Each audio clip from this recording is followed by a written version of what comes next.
Untuk mengetahui perkembangan kasus korupsi Tata Niaga Tima, kita sudah terhubung dengan jurnalis Kompas TV, Malaika Kridaman yang saat ini berada di Kejaksaan Agung Jakarta. Selamat siang Malaika, bagaimana perkembangan penyidikan kasus korupsi Tima di Kejaksaan Agung pasca penangkapan Henry Lee?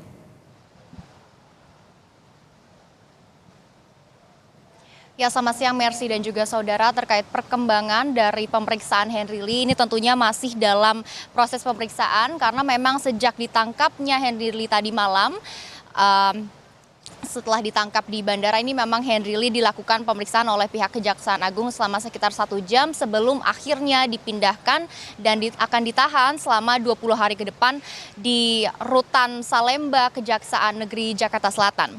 Untuk kronologi penangkapannya, tadi malam Henry Lee ditangkap setelah dirinya tiba di Singapura, tepatnya di Terminal 2F Bandara Soekarno-Hatta, di mana memang ia menjadi tersangka dari kasus dugaan korupsi dan tindak pidana pencucian uang terkait pengelolaan timah di PT Timah Tbk. Dan berdasarkan keterangan dari Dirdik Jampitsus Kejagung Abdul Kohar di konferensi pers tadi malam, ini ia mengatakan bahwa pada tanggal 29 Februari ini Henry Lee sudah pernah diperiksa penyidik sebagai saksi, namun memang selama penyidikan berlangsung Henry Lee belum pernah memenuhi panggilan dari pihak Kejaksaan Agung. Dan akhirnya pada April 2024 ini Henry Lee sudah ditetapkan sebagai tersangka.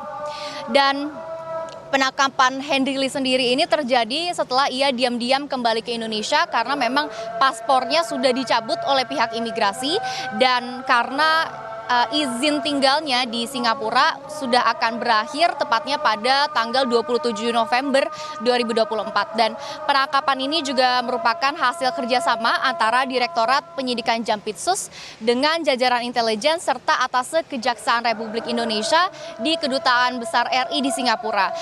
Terkait dari peran dari Henry Lee sendiri, ini ia memang diduga sebagai beneficiary owner PT TIN yang diduga secara sadar dan sengaja berperan aktif untuk melakukan kerjasama penyewaan peralatan peleburan timah antara PT Timah Tbk dan PT TIN yang juga diduga bersumber dari kegiatan penambangan timah ilegal yang merugikan negara sebesar 300 triliun.